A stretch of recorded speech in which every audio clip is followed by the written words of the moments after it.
That evening, as I rested next to Richard in the shadows, I pondered Luca's words, and I came to understand that it had been years since anyone had whispered to me that I truly belong somewhere. He presented himself as Luca, 28, gentle in speech, courteous in a manner I had not encountered in young men before.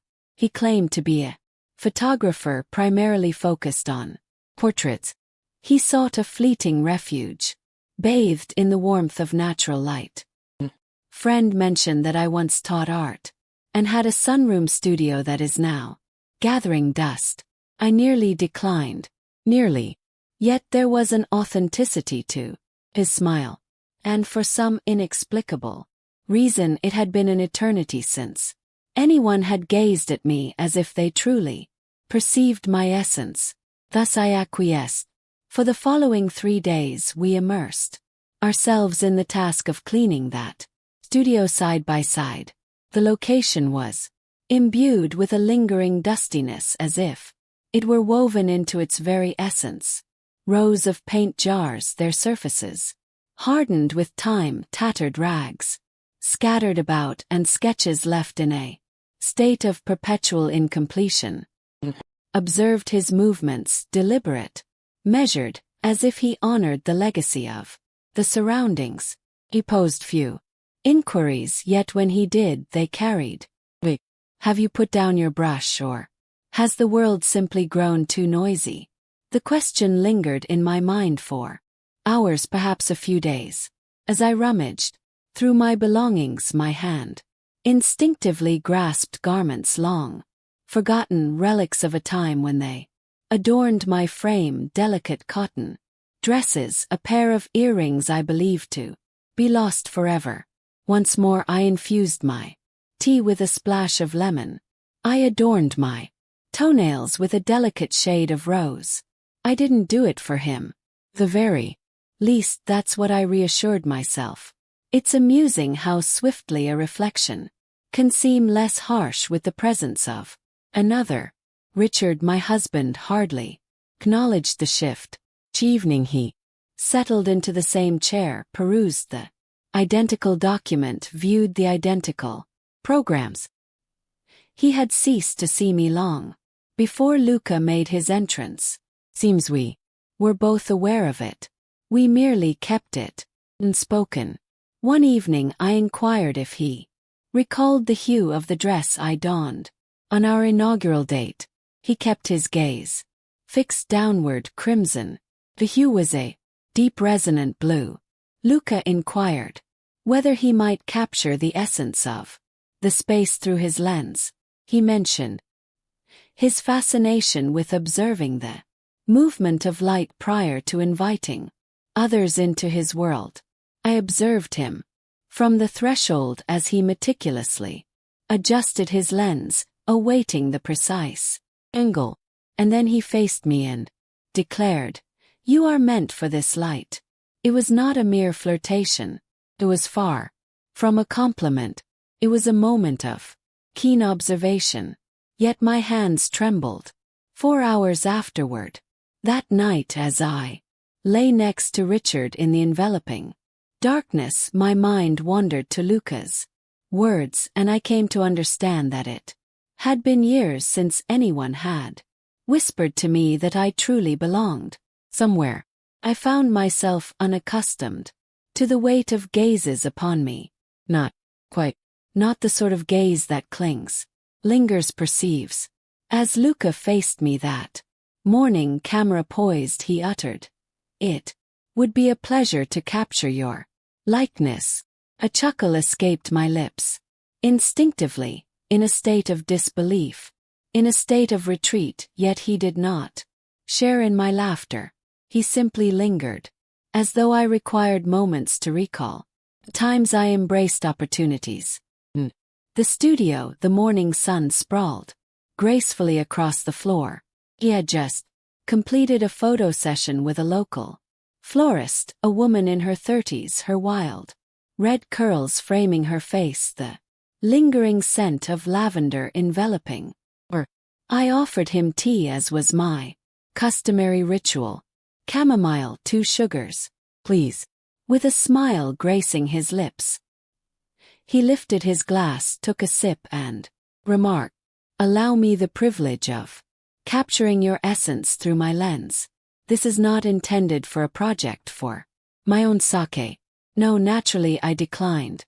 I have reached an age where I feel it. Maybe too late. I don't photograph. Well, my face holds no intrigue. He gazed at me as if I had just uttered words from a tongue he found utterly implausible. "You have truly experienced life. That is what renders you truly beautiful." His voice lacked a certain smoothness. It stumbled slightly on the word beautiful, as though it caught even him off guard. It unsettled me far more than the term itself. That evening I lingered before a mirror. A moment stretched out, longer than it had in many months. Slipped on a few scarves, adorned myself with earrings that had lain dormant since my daughter's wedding. Rest eluded me. I found myself pondering the implications of allowing another to witness my true self, unreserved and unapologetic. A Sunday was selected by. At the zenith of the day, the light bathes everything in its warm embrace. Gentle and uniform heat invited me to take a seat by the window, instructed me to take a breath, to allow my shoulders to unwind, to gaze upon the place I desired. There was an absence of pretense. There shall be no guidance, simply existing. He offered no compliments. I never claimed to appear youthful. He merely remarked, "In that very spot, that is you. Stay right where you are." Yet I did not. In that instant I sensed a profound embrace. Not merely touched, held. Once it was completed, I lingered in the studio by myself for a time. The illumination transformed. The chair emitted a soft creak as I finally rose to my feet.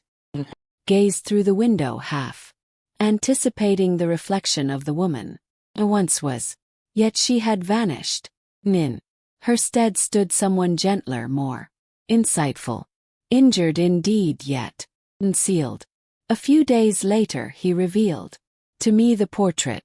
It existed in shades of black and white, sunlight streaming in without any makeup. It appeared more aged than my inner self suggested, yet it is also more authentic. I refrained from smiling in the photograph. There lingered a depth within my gaze, an understanding acknowledgement.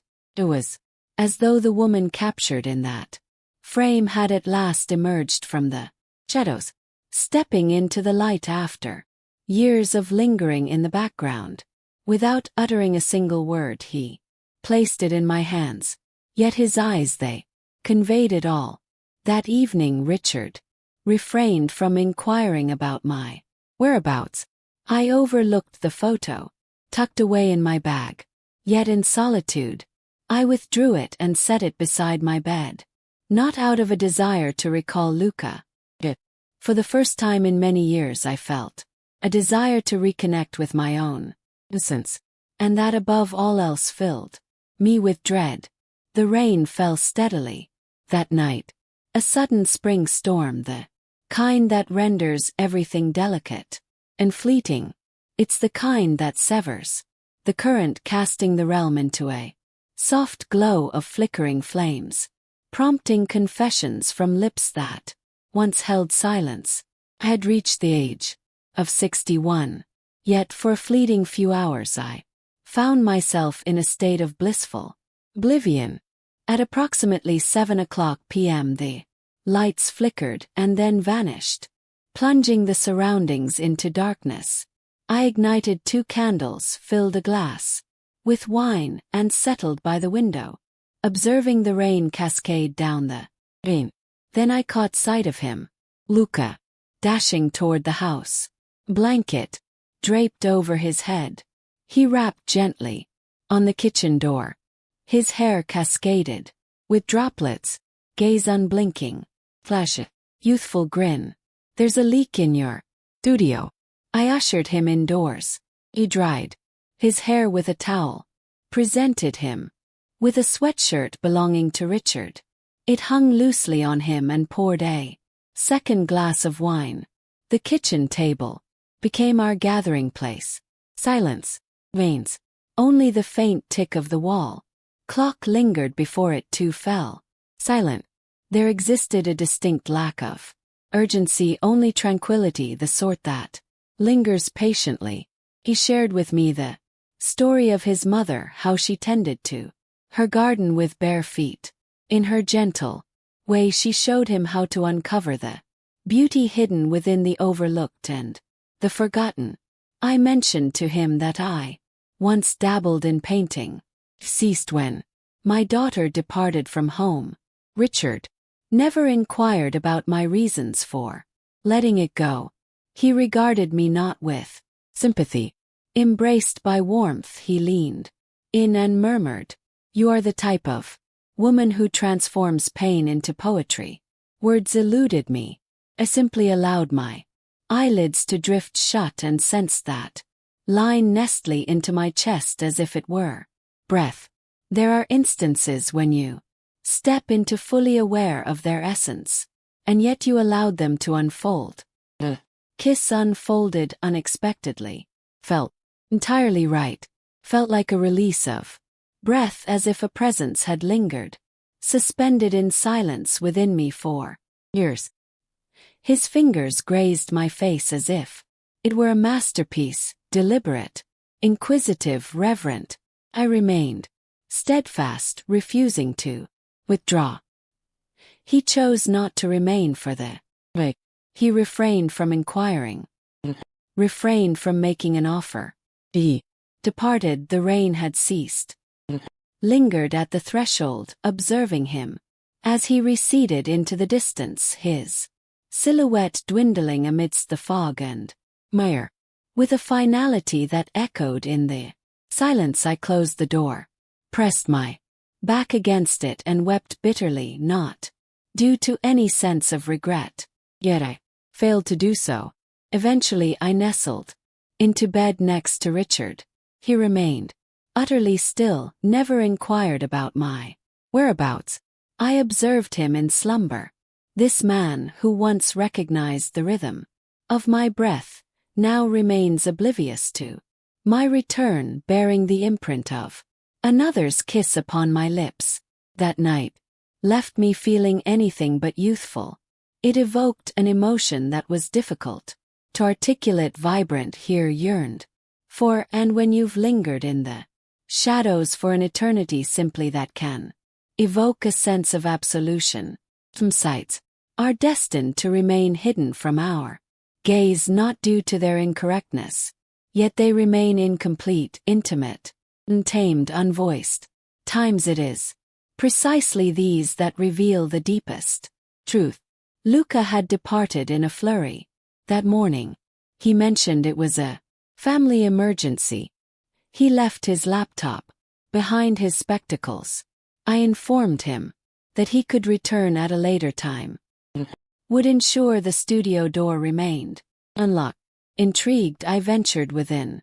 Not distressed, merely the pang of longing for him long after he had departed. I found myself not in pursuit. Indeed, yet the bottom drawer of his workbench remained slightly ajar, and there was a whisper, a subtle urge that compelled me to gaze. Within lay the impressions, a multitude of them. Unfamiliar faces stared back at me. Portraits, shards of thought, instances.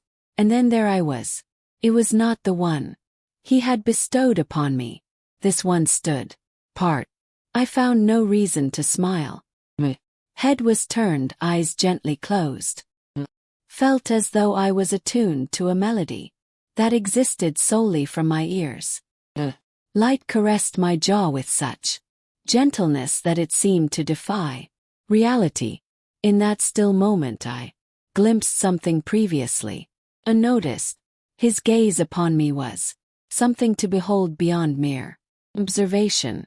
Yet it is through the essence of feeling. The photograph bore no signature, bore no label, yet it conveyed all the words he had never summoned the courage to utter.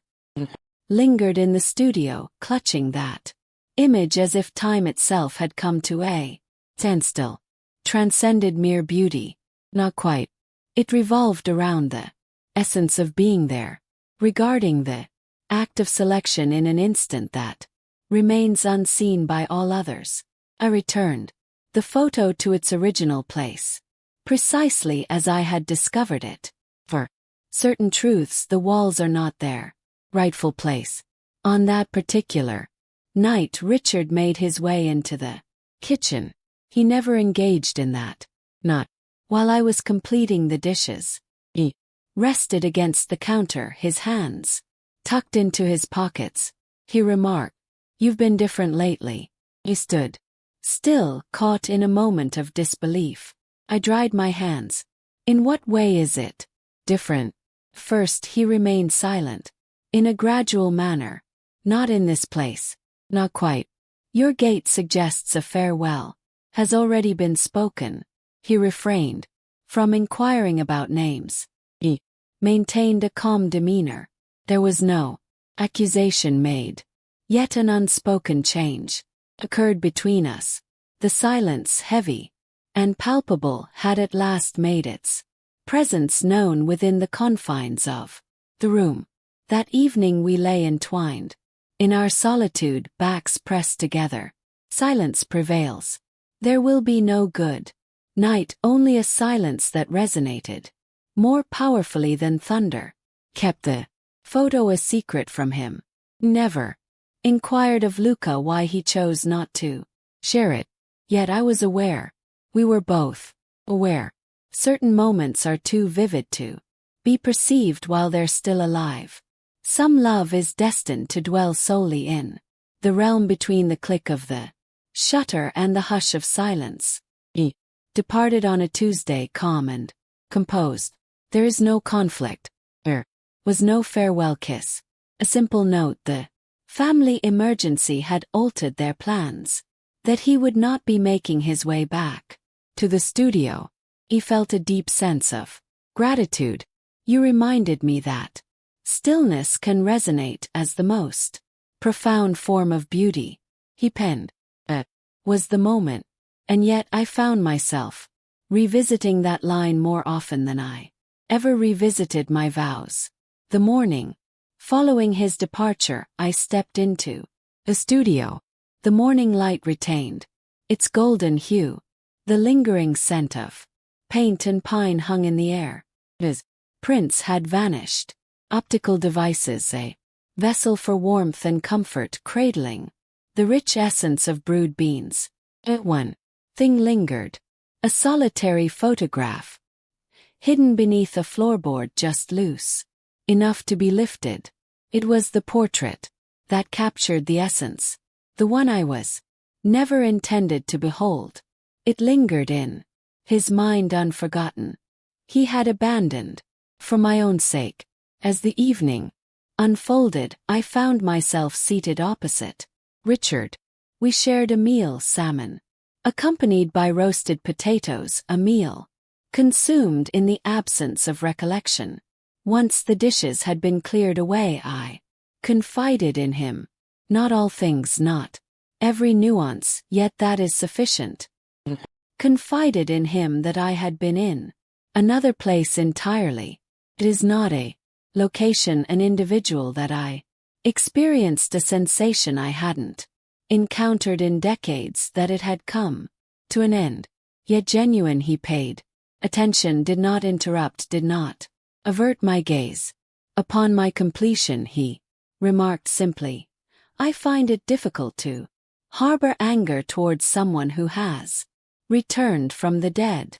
He rose from his seat, made his way to the porch, and settled into a profound silence that lingered for more than an hour. That marked the dawn of an unnamed experience.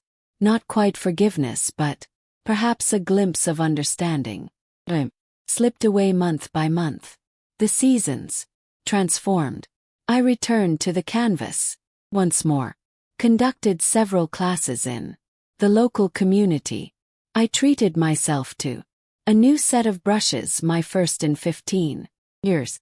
It became apparent to those around me that my laughter had increased. I chose to don gentler hues, that I remained unperturbed when the term beautiful was uttered in my vicinity. They were left in the dark, unaware of the reasons that eluded them. Yet I did. It resided within the confines of a gallery for towns, distant. As I stepped inside, solitude enveloped me. The atmosphere was infused with the scent of new varnish and the promise of possibilities. On the distant wall, a photograph concerning a woman. The head was inclined ever so slightly, gaze averted from the lens fixed instead on an unseen horizon. The contour of her hand was unmistakable to me. A delicate scar graced her chin. Was the one entitled. No caption provided. Before she spoke, I did not reach out to him. Never pinned a word. Never faced him again. Certain affections are destined to remain hidden from the gaze of the world exclusively. For the spirit, he returned to me. A piece of my soul I hadn't realized was missing. Not fervor, not young, yet the voice. And in exchange I offered him all the words I had left unspoken. Glance with each inhalation, each hush. At the age of 61, he uttered the words that I was beautiful, and I placed my trust in him. Yet what holds greater significance is this: I've come to believe in myself now, and that is the most profound betrayal of all. Not to espouse, not to a promise. Yet there lingered the notion that I was devoid of any emotion. There is nothing more to offer. I do indeed. I did indeed.